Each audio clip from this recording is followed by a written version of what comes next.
My name is Luca Doreen Vale. I was 29 when I sat across from the man who unknowingly reported to me and watched him decide what I was worth. You still taking the bus? My father-in-law asked, cutting into his steak without looking up. I nodded. Yeah. Simple answer, true enough. I owned 3 cars. I still took the bus sometimes. People reveal more when they think you have less. That night, he had invited me to dinner with his parents. Old values matter, he said earlier. They like to understand the kind of man their granddaughter married. I didn't correct him.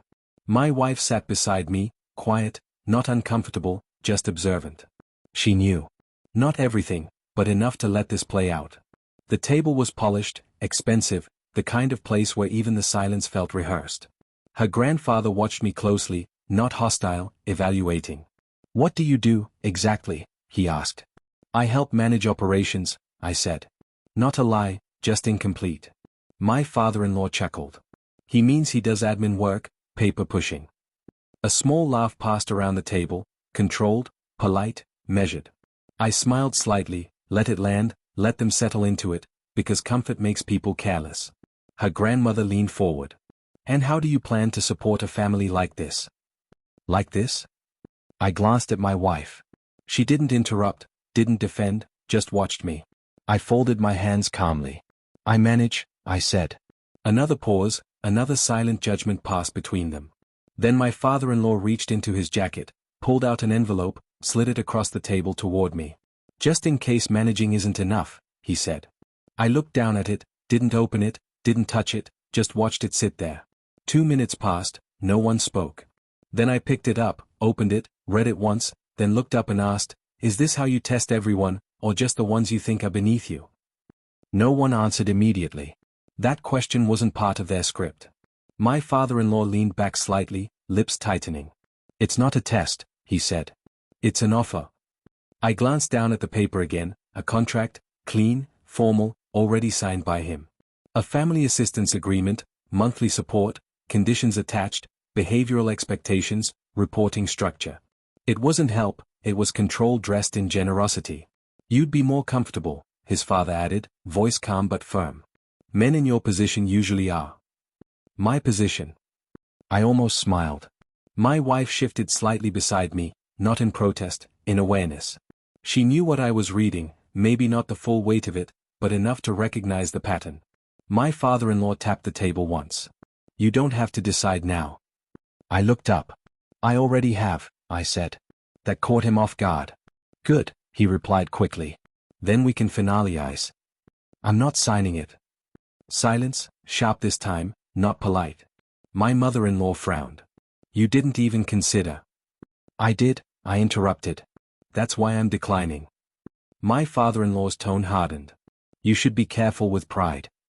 I'm careful with terms, I said. Another pause. Then his father leaned forward again. What exactly are you worried about? He asked. I held the paper up slightly. You want oversight of my decisions, my time, even where I live, I said. That's standard, my father-in-law replied. For employees, I said quietly. The word slipped out before I stopped it, small but precise. My father-in-law caught it immediately, his eyes narrowed. What was that? I didn't answer. Not yet, because the next part needed timing. I set the contract down carefully, flat, aligned with the edge of the table. Control matters, even in small movements. What did you mean by that? My father-in-law asked again. His tone had changed, less amused, more alert. I leaned back slightly, relaxed. Nothing, I said. A simple word, but it carried enough weight to make him uneasy. His father watched me now with sharper interest. Young man, you speak like you've seen agreements like this before. I met his gaze. I have. That part wasn't new to me, contracts, clauses, people trying to define ownership without saying the word out loud. My father-in-law scoffed. Reading something online doesn't make you experienced. I didn't react. I let the silence do it for me. My wife finally spoke softly. Dad. He raised his hand slightly, stopping her. I'm talking to him. Of course he was. He always preferred conversations where he held the advantage, or thought he did. I picked up the envelope again, turned it once, twice, then slid it back toward him. Unaccepted. Final. I'm not interested, I said. His jaw tightened. You're turning down stability. I'm turning down supervision, I replied. His father leaned back now, studying me like a problem that wasn't solving itself.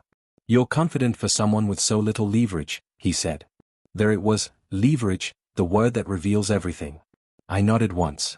Only where it matters. My father-in-law laughed, but it came out thinner than before. And where would that be? I held his gaze, steady, unmoved, then said, above you. The table went quiet, not confused, not yet, just uncomfortable. And that discomfort was exactly where I needed them. No one laughed this time, not even out of politeness. Above me, my father-in-law repeated, slower now, like the words needed to be taken apart. I didn't rush to explain. Rushing makes things sound like mistakes. This wasn't one. My wife looked at me, not surprised, not shocked, just waiting. She knew something was coming. She just didn't know how far it would go. You're getting carried away, my father-in-law said, forcing a small smile back onto his face. This isn't the place for jokes. I'm not joking, I replied. That smile disappeared. His father leaned forward again, fingers interlocked. Then clarify. I nodded slightly. Fair. I meant, I said calmly, that your agreement reads like something you give to people you manage. That's exactly what it is, my father-in-law said. Guidance. Control, I corrected. He exhaled sharply. Call it whatever you want. It works. For employees, I repeated. There it was again. This time no one missed it. My father-in-law's eyes narrowed fully now. You keep saying that. I do. Why? Silence, just long enough, because timing is everything. I reached for my glass, took a small sip, then set it down, slow, deliberate. Then I looked at him, direct, unflinching, and said, because that's the only context where those terms make sense. A pause. Then his father asked quietly, and what context are you in? I didn't answer immediately. Instead, I reached into my jacket, pulled out my phone, unlocked it, and placed it face down on the table, right between us. Then I said, the one you report to. And for the first time that night, no one at that table knew how to respond. My father-in-law didn't touch the phone, he just stared at it, like it might confirm something he wasn't ready to hear. That's enough, he said finally. You're crossing a line. I nodded once. I know exactly where the line is, I replied. His father shifted slightly, eyes moving between us. Then explain yourself. I didn't look at him. Not yet, because this part wasn't for him. It was for the man who had spent years believing he was always the one in control. You're the CEO, I said calmly. You sign off on final decisions, strategy, expansion, hiring. My father-in-law frowned. Of course I do. I tapped the phone once, didn't unlock it, just enough to draw his eyes back. But you don't own the company, I added. Silence, sharp, immediate. That's not your concern, he said quickly. It is, I replied, when you offer contracts like this to people connected to ownership. His jaw tightened. What are you implying? I flipped the phone over, unlocked it this time. A single screen, no clutter, just one document, board registry, updated, stamped. I turned it toward him. Didn't push it.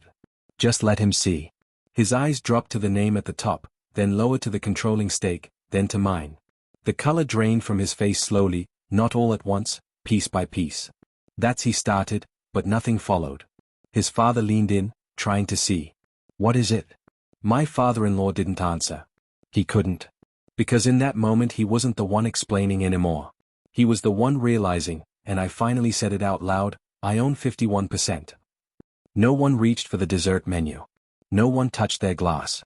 The room, once warm, controlled, felt suddenly misaligned, like something important had shifted, and no one knew how to stand in it.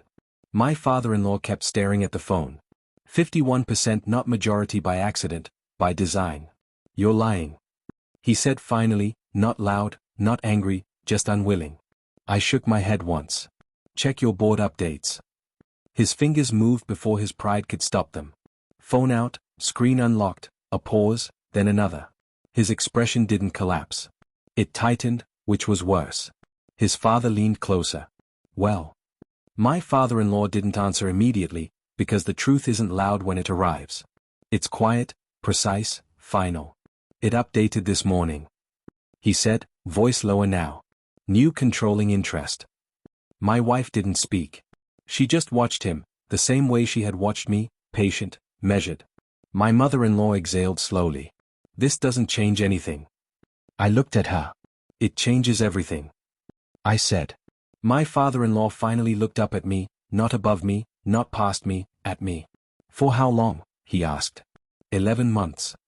I replied. That landed hard. Because now he had to replay every meeting, every decision, every moment he thought he was leading while unknowingly reporting upward. To me. I added quietly. Silence. Then he said the one thing that mattered most. Why didn't you say anything? I met his eyes and answered honestly, because I wanted to see who you were without the title. No one spoke for a while after that. Not because there was nothing to say, but because everything that could be said suddenly felt dangerous. My father-in-law sat back slowly, not defeated, just recalculating. You tested me, he said, not accusing, understanding. I didn't deny it. You invited me to be evaluated. I replied. I accepted. His father let out a quiet breath. You let this go on for 11 months. I let you be yourselves. I said. That part mattered, because titles change behavior, but absence of power reveals it. My mother-in-law had shown. Did you learn? I thought about that, not for long. Consistency. I said. She frowned. Meaning? You treat people the same way. I continued, whether they have something to offer you or not. My father-in-law didn't argue, because he knew he had already replayed it. The jokes, the assumptions, the contract. My wife finally spoke, her voice calm. Dad. He raised his hand slightly, not to stop her, to stop himself. Is this why you didn't tell me? He asked her. She nodded once. Yes. Silence again, but this time it wasn't tension. It was clarity. My father-in-law looked at me differently now, not with warmth, not with respect, not yet, but without dismissal. That was enough. For what it's worth, he said slowly, you proved your point. I tilted my head slightly. I wasn't trying to prove a point. A pause. Then I was making a decision. His eyes narrowed. What decision? I held his gaze, steady, and said, whether you stay. I was 29 when I learned that power doesn't change people. It reveals them. Too late. No one moved when I said it. Whether you stay. The words didn't need volume. They carried weight on their own. My father-in-law didn't look angry. That would have been easier. He looked careful, like every next word had consequences now. For a dinner invitation, he asked quietly. I shook my head once. For everything before it. Silence. His father leaned back slowly, studying me with a different kind of attention now. Not judgment, assessment. My mother-in-law finally spoke, softer than before. And if he doesn't? I didn't answer her directly. I stood up, adjusted my sleeve, the same small habit my father-in-law had shown earlier. Not mockery, just reflection. I don't remove people impulsively. I said. I observe first. My wife stood beside me, not behind me, not between us, beside. That mattered more than anything else at that table. My father-in-law looked at her. And you're okay with this? She met his gaze, calm. Yes. One word, clear, final. He nodded once, slow, accepting something he couldn't argue with anymore. Then I suppose, he said, voice steady again, I'll have to earn my position. I held his gaze for a moment, long enough to see if it was real. Then I gave a small nod. We'll see. No handshake, no resolution, just understanding. I picked up my coat, walked past the envelope still sitting on the table untouched, unaccepted. Outside, the night air felt different, not lighter, not heavier, just honest. Behind me, no one called my name, and for the first time they didn't need to.